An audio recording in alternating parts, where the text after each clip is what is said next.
We have one last presentation that is going to be led by Councilwoman Javier Caballero. Want to check in to see if we need to have a break before that, or we are ready to roll right in. Looks like we're ready to roll right in. I will yield to you, Councilwoman. Thank you, Madam Mayor. Good afternoon. Good afternoon, Don. I see you're ready to go. Thank you for being here with us. Trying to get there. Okay, I think we're ready. Good afternoon, Mayor, Mayor Pro Tem, and council members. It's great to be with you. Here to sort of give you the legal framework under North Carolina and some federal law related to affordable housing. I think this might be the first, some of the information that I'm presenting, I know I have presented to council members individually. I think this is the first time I've put it all together in one, that Kim and I have put it together all in one presentation. And so hopefully council will find it helpful. Hopefully it'll prompt some discussions. The other thing is I don't want to be a downer this afternoon. So I thought, well, the whole beginning part of the presentation is restrictions, what you can't do. So I try to really think, and this actually came out of the group discussion you all had out at Water Management. I started to think, well, there's a lot of things you can't do. I need to put together a list of things you can do. And so the last slide actually covers that point. So this, I know, will be somewhat familiar to all of you, the legal framework. Different states in the United States are considered either Dillon's rule states or home rule states. Sadly, we are not a home rule state. We are not California, where cities in California are free to be innovative, come up with innovative legislation to serve their population. The other category are Dillon's rule states, and those are states that only have the power that a legislature gives to those local jurisdictions. Our courts have never really answered this question, but it's pretty clear we fall into the Dillon's rule category. And what our courts have said is they are going to look at the statutes related to municipal authority, and they are going to strictly construe the language of those statutes. So they're going to look at it and say, hey, city, you don't have any more authority than the words in our statutes say you have. The one other thing is, and I know you're all aware, there was an election on Tuesday. I don't think that was helpful for local governments in the way the Court of Appeals and the Supreme Court changed. I think with the composition going forward, statutory authority is going to be even more tightly scrutinized. So that's just a caution, and I'm pretty sure that you all were aware of that Wednesday morning after Election Day. So what are the sources of statutory authority related to affordable housing? The first is the general grant of authority to do zoning, and that's NC Gen Stat 160D-702. We'll go over that. The next statute that I think provides a lot of caution is North Carolina's rent control statute, and that's in NC Gen Stat 4214.1, and we'll review that. And then Durham is actually fortunate because we have a charter provision, and I think you all know charter authority, and Kim addressed charter authority earlier.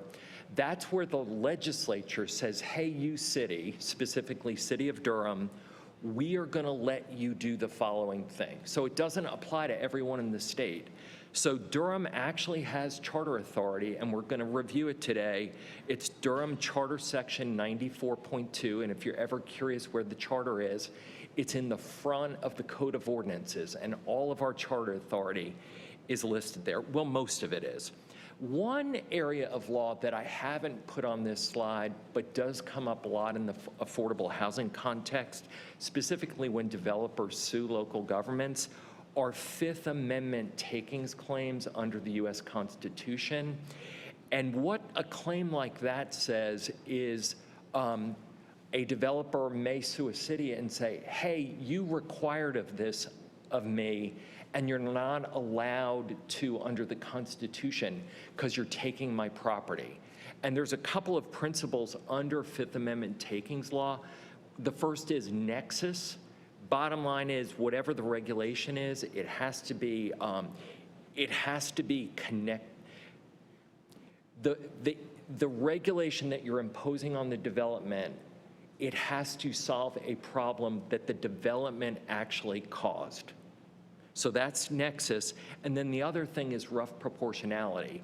And that is that the regulatory requirement should be roughly proportional to the injury or damage that the development required. And so a lot of times when developers sue local governments for regulations like a mandatory inclusionary zoning ordinance, they will include a Fifth Amendment takings claim.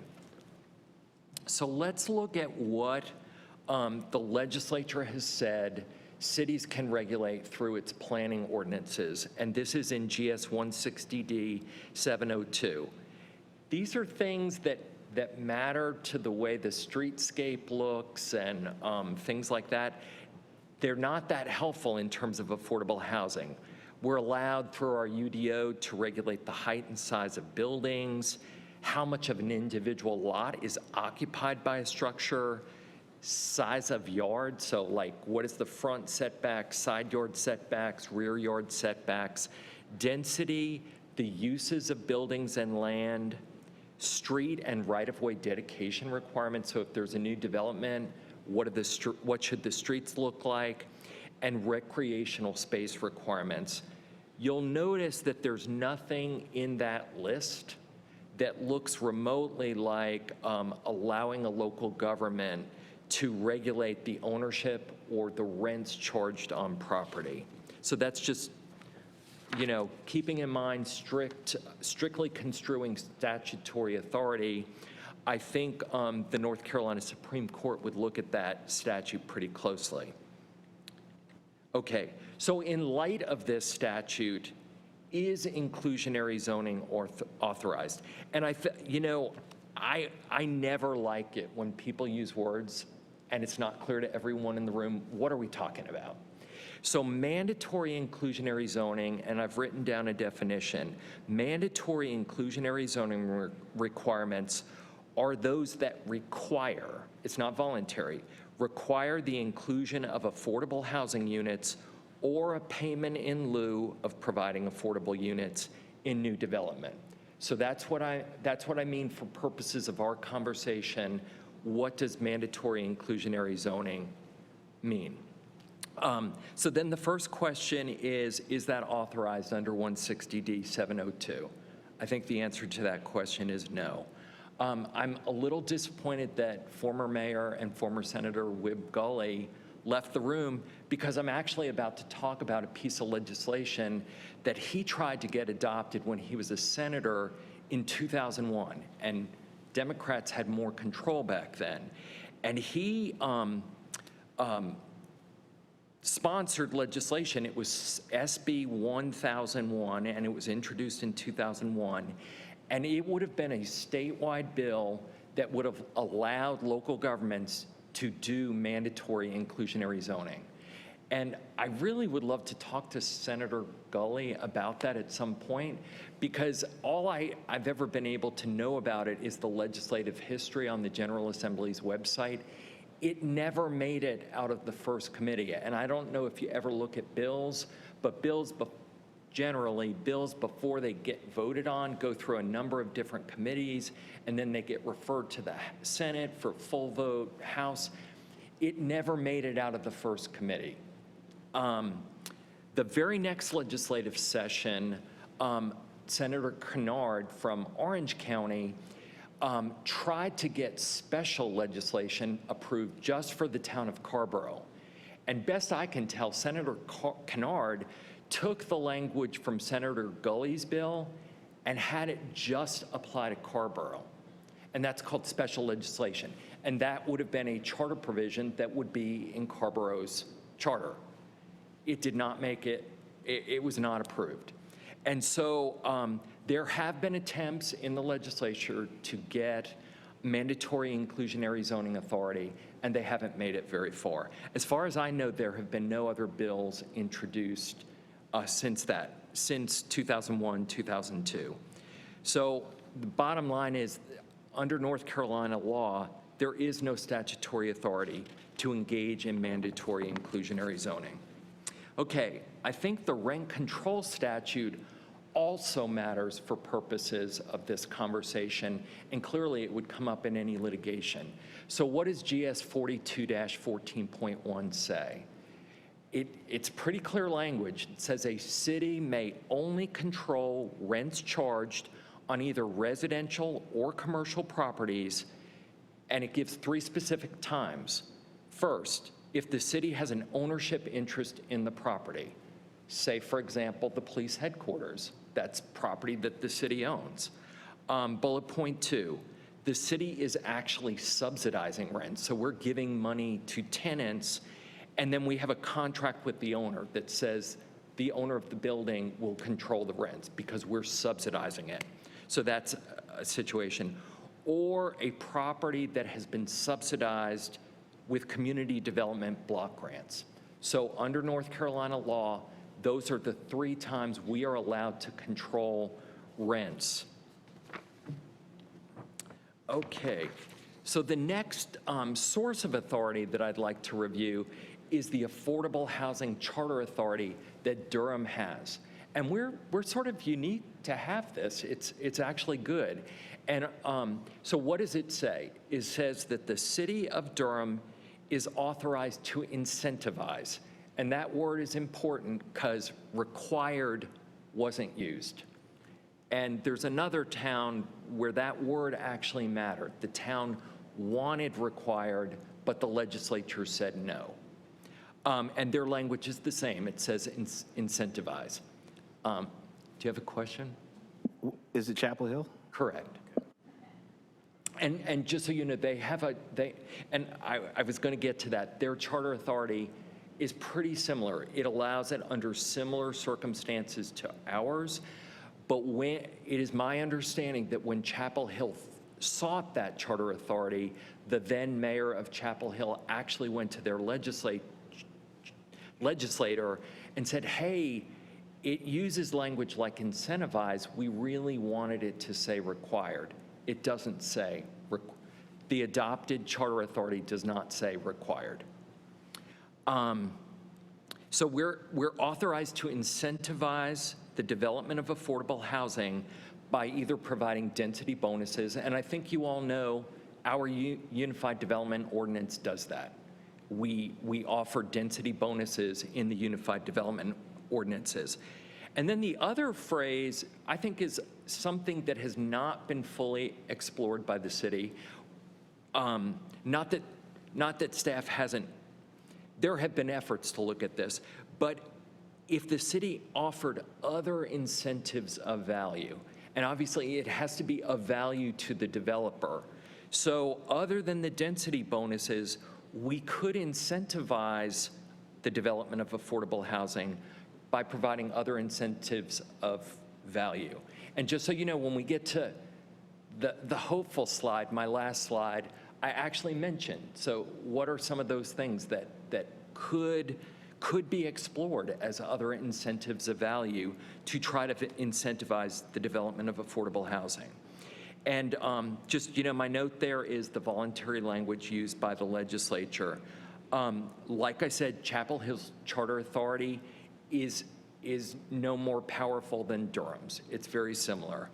I'll also add, our office, I in particular, about 5 years ago, all of the development statutes were reorganized by the legislature. They were taken out of Chapter 160A, and they were placed into a new Chapter 160D, right after 160A. And as part of that process, there was a faculty member from the School of Government that was on the committee that was doing the rewrite. His name is David Owens. And I found this really, I participated in several meetings through the North Carolina Bar Association related to to the proposed changes. And I was at one of those meetings, and Professor Owen said at that meeting that when he initially put 160D together, he looked at Durham's Charter Authority on affordable housing, and he thought it looked really good, and he thought, why shouldn't this be applicable across the state? Well, I just, as a further caution, and that folks keep eyes on things like this, the North Carolina Home Builders Association insisted that that language be taken out of 160D. So there was an effort to give everyone in the state the authority that Durham has, and the North Carolina Home Builders Association was not in support of that, and it didn't make it into the final version of 160D that's in law today. Finally, and this is just a word of caution, and I think you're all familiar with this statute. Bottom line is what GS 6-21.7 says is if someone were to sue the city and a court found that the city exceeded its statutory authority, then that party is entitled to its attorney's fees and costs. And I'll just add that provision was added and has been bolstered over the last 10 years. So our current legislature is responsible for that language. Okay, so now we're at the last slide, and I'm pretty sure you're going to say, Don, this is a dud. It's not really what you promised, but I did try to summarize all of the tools that I know of that are available to the city of Durham to try to incentivize affordable housing. And I actually was covering for Kim at one meeting, and a council member leaned over to me and said, can we do this in this particular situation? Another council member was asking, why can't there be affordable housing in this development? And the council member leaned over to me and said, can we do this? And I said, yes. And this first bullet point is the explanation for that. When the city, I shouldn't say we, when the city is involved in arm's length contractual negotiations with developers, a developer wants to build something in downtown Durham, they need a property right from us, there's a variety of things they could need from us. When we are negotiating that contract, council is free to approve the contract or not approve the contract. It's council's choice. Just like when you're selling your own personal house, do you like the buyer's offer? It's the same kind of situation. And so I just wanted to put in your minds, where has this come up, just so you're familiar with the various circumstances where we've done this. There's a building on Hunt Street called the Brannan. It's a condominium building. There was a voluntary proffer from the developer. They needed certain property rights from the city to make their development happen. There was a proffer for affordable housing. And I'm pretty sure, I was at the work session, and I think council may have said, you know what, we think that proffer needs to be boosted up a little. That can happen. Foster on the Park, the apartment building right on the park, that was another situation. Developer needed certain property rights in order to build their apartment building. There was an affordable housing proffer that was part of that deal. The Vega condos also on Hunt Street. You'll notice there's a theme here. It's development downtown, and they frequently need property rights in order to make their developments happen. 949 Washington Street, the old Brain building on Washington Street, there was an affordable housing proffer there. This is a potential project, but the city center project, that, there could be a request that there be some kind of affordable housing proffer. And like I said, arm's length, contractual negotiations, and just so you know, I think staff frequently engages in those conversations with developers where we say, we think council is very interested in affordable housing. If you want this deal approved, it might be in your interest to make an affordable housing proffer. I'm frequently part of those conversations. So that's item one, where there's an arm's length contractual negotiation, and usually it involves a developer wanting some property interest from the city. Second bullet point, development that actually uses city property and/or city money, and I think everyone's familiar with this. That's where we're doing the project, Willard Street, South Side.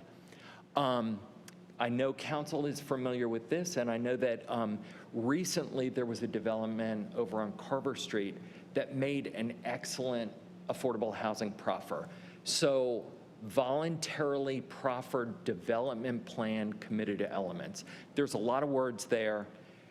So when you are reviewing an agenda item and you see that the proposed rezoning includes a development plan, again, Durham is unique. No other city in the state has development plans.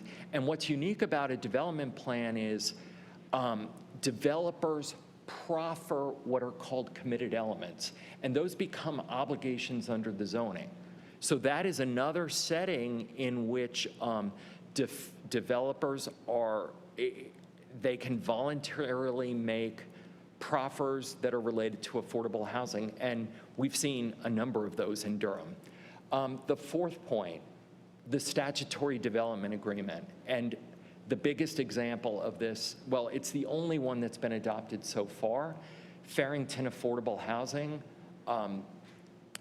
That was a pretty remarkable deal, I think, because what the development agreement statutes allow is a city can negotiate with a developer, and maybe this developer needs something different in order to make their market rate project work. And in that particular case, they wanted more density for their market rate project. And it didn't fit under the density bonus for a variety of reasons that I won't go into here. And so planning and we really put our heads together and said, what is another tool we could use to make this work? And we said statutory development agreements. Interestingly enough, we prohibited statutory development agreements before this project. But after this, the first step was to get UDO text changes to allow the use of statutory development agreements and to implement the rules that would allow them.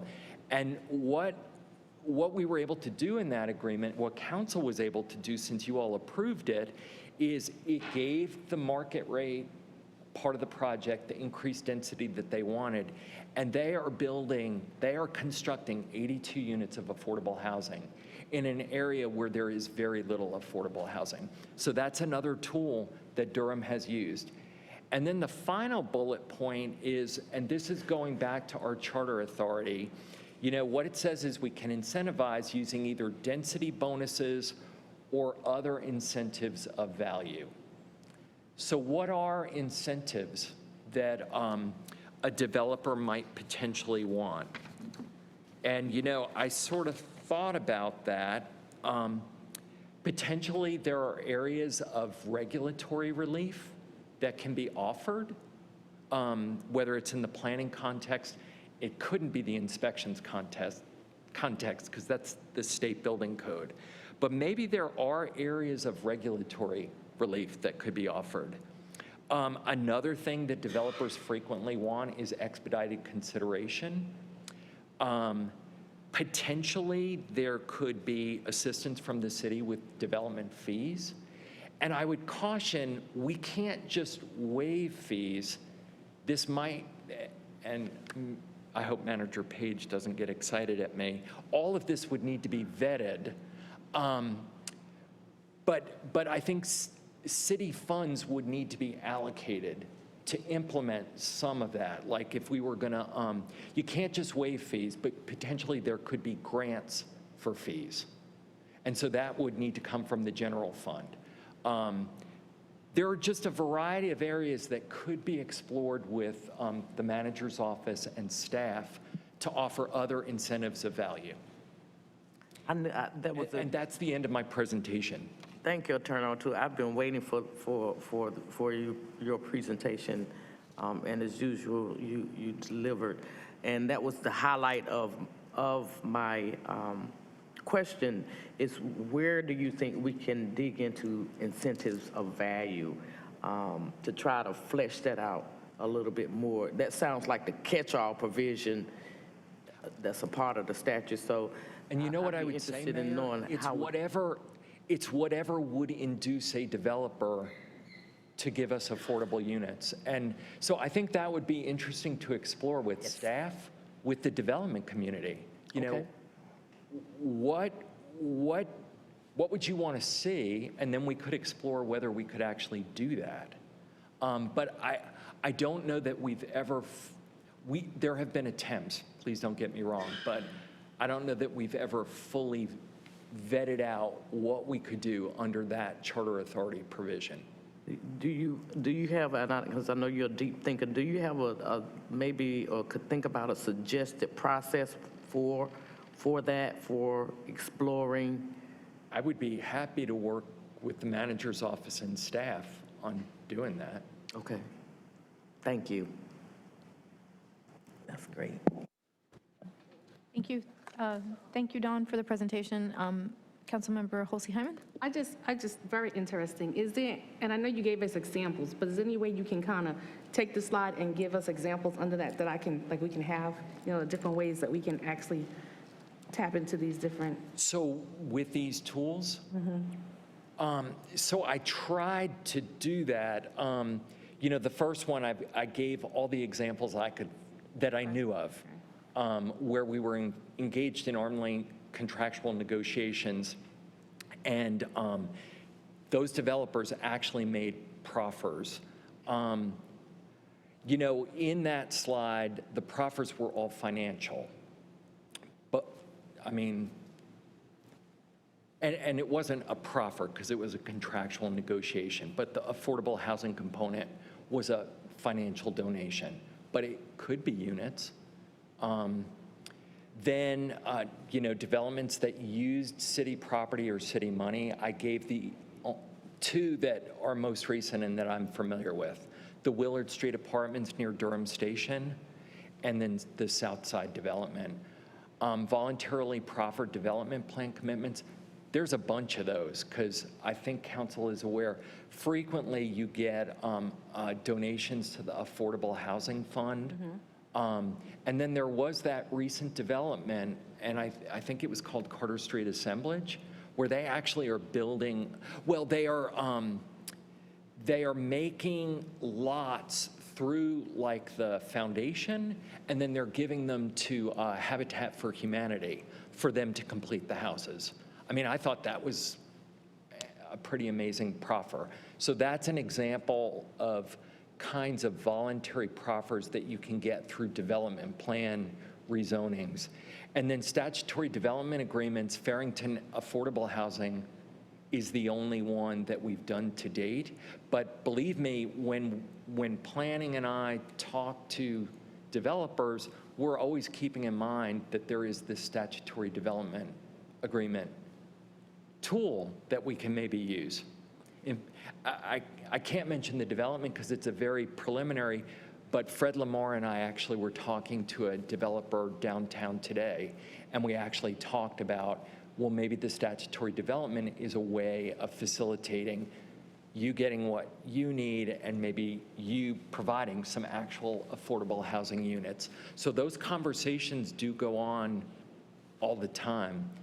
And then the last one, other incentives of value, I am not aware of us doing that. We do offer the affordable housing density bonus in the UDO, and I know that planning has tried to make that as appealing to developers as possible. It's been revised over the year. We have actually had people take advantage of it recently, but as far as the other incentives of value, I think that's an area worth exploring. I think this is helpful. A lot of times I'm sitting here very quiet because I'm just processing and I have ideas in my brain, but I don't want to say it because I don't want to get sued. So this really helps me to be able to process. I know when I have my one-on-one, I'm always just like, that's a good question. I don't really want to say it in this form because I'm, you know, still figuring out what I can say, what I can't say. So, I'm thinking about what I would like to ask or what I want to see. But again, I know I can't say certain things or ask for certain things. So this helps. And that's what's interesting about these different tools.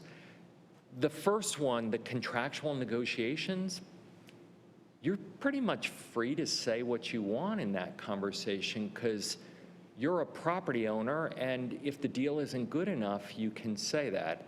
In a rezoning context, I think you need to be a little more careful. More caution needs to be exercised because we can only accept voluntary proffers. They can't be forced proffers. And I think I've asked before, like, is there a rubric to how they give, and I was told no, so. In terms of how much they can say that they're going to give to the Affordable Housing Fund, how do they come up with that number? I was asking that, one-on-one one time, so it's really no rubric to that, so. Thank you. Manager Page?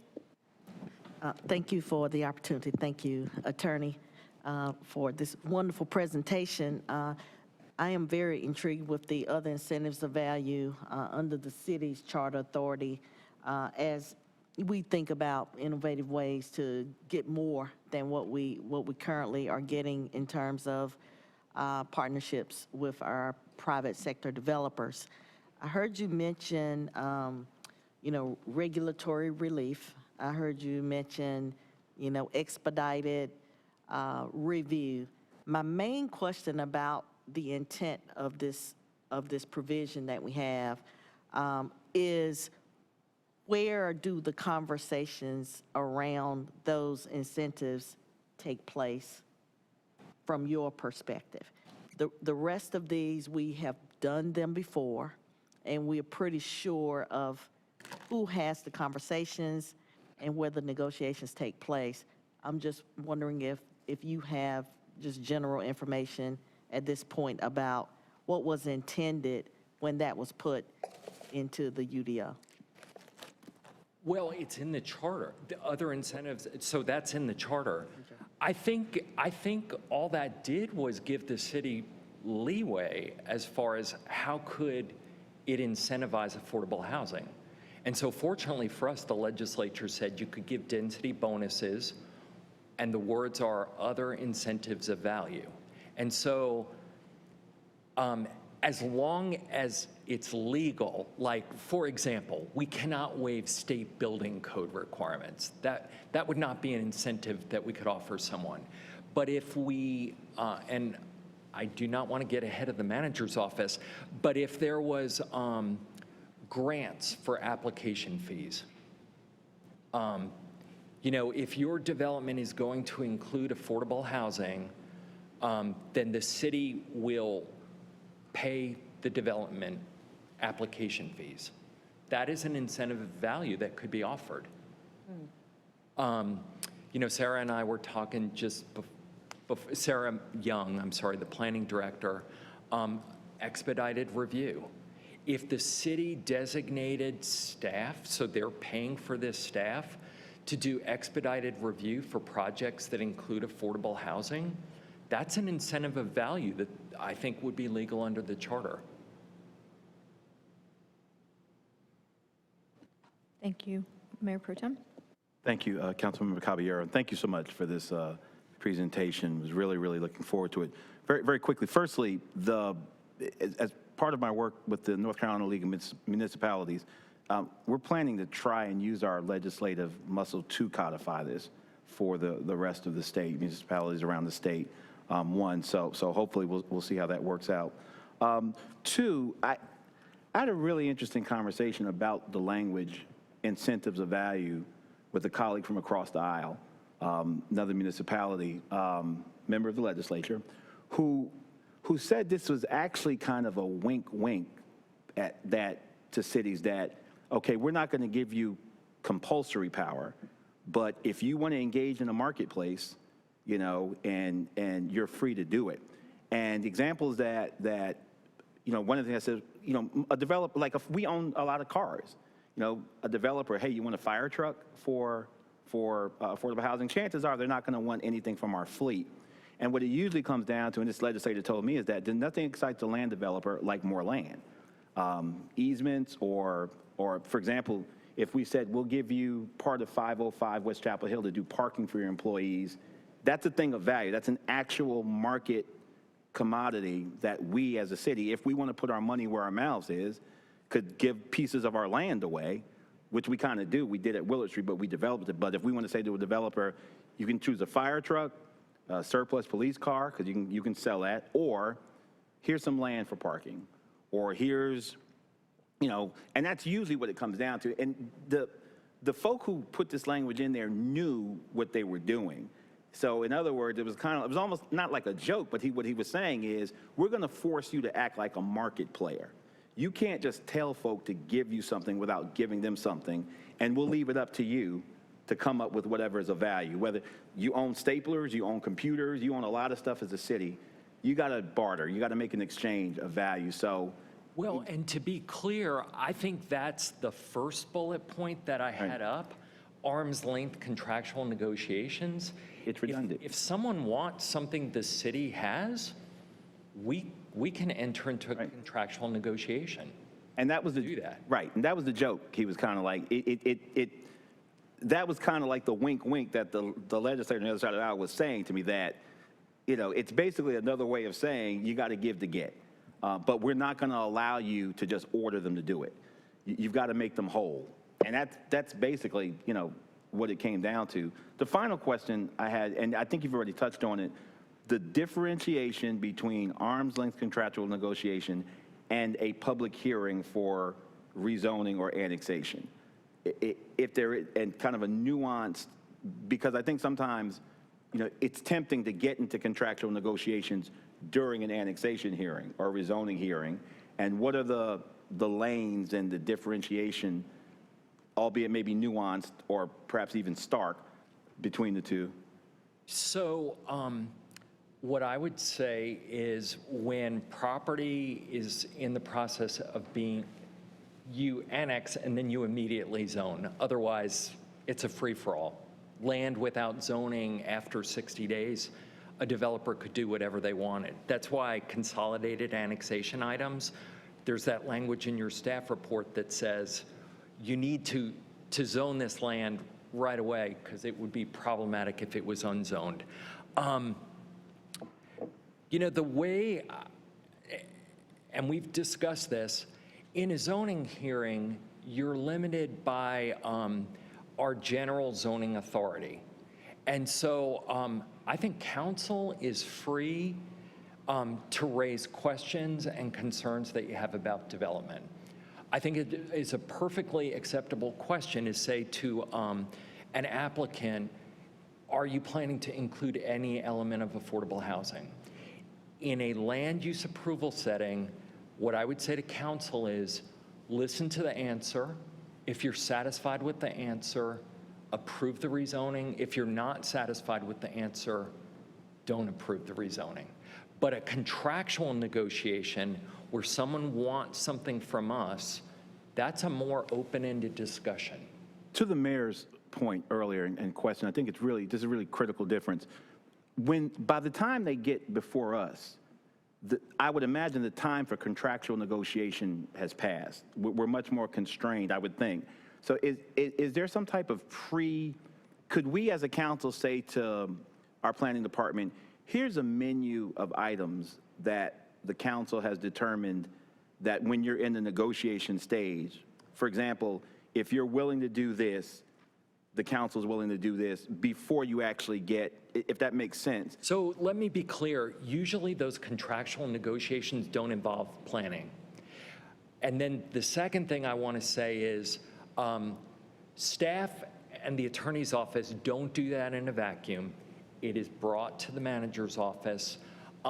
Given the complexity, sensitivity of it, sometimes the manager says, you know what, you need to go back to the developer. I don't think this is sufficient. Sometimes the manager says, you need to present this deal to council and let them provide feedback. And that's happened. I was familiar with it happening it was the Vega. I remember it very clearly. A presentation was done at a work session. It wasn't on for a Monday night meeting. It was just a presentation.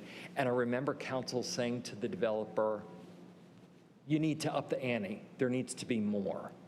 And that, again, that wasn't a rezoning. That was a request to use city property. And so with the manager's guidance, we get council's feedback in different ways. I think you'll recall the city center discussion. That's an example of a presentation without really an item for approval. What do you think about this? And I think your input was heard by staff and by the manager's office. Thank you. Is that clear? Yeah, absolutely, absolutely. Thank you, Councilmember. Thank you. I'm looking, okay, Councilmember Brown. Thank you, Madam Councilwoman. I just had a quick question and a couple of other follow-ups. When you're talking about the Fifth Amendment taking, I just wanted to note if causal contribution was included in that. So you're saying like it has to actually cause, but if it's a causal contribution, is that included? And Councilmember Freeman, we actually, at a Monday night city council meeting, but it was before I think any of you were on council, maybe some of you were on council. It was a project down on Irwin Road, and it was a commercial development. And a question was raised, I think even before the Monday night meeting, but a question was raised by someone in Durham, are you going to do anything for affordable housing? And I was present at that Monday night meeting, and I remember being amazed because the former dean of UNC Law School came over to that meeting, and she made a Fifth Amendment takings argument to council. And her argument was, okay, we have this site, we're building more commercial, we're not displacing housing. And so she was arguing there was no nexus. And so if you deny our zoning request because we're not giving you enough affordable housing, that would be unconstitutional. Did what I said, was that clear? Yes. So nexus is if you require something, it has to be related to what the development caused. And just to give context, I guess, even if you were to look at, I guess, the causal relationship of a development near, say, a 147 that creates gentrification, is there any element of that we could pull back on that fifth? And so what I would answer to that question is, I don't think the Fifth Amendment empowers us to do mandatory inclusionary zoning. It can definitely be used as an argument. I got you.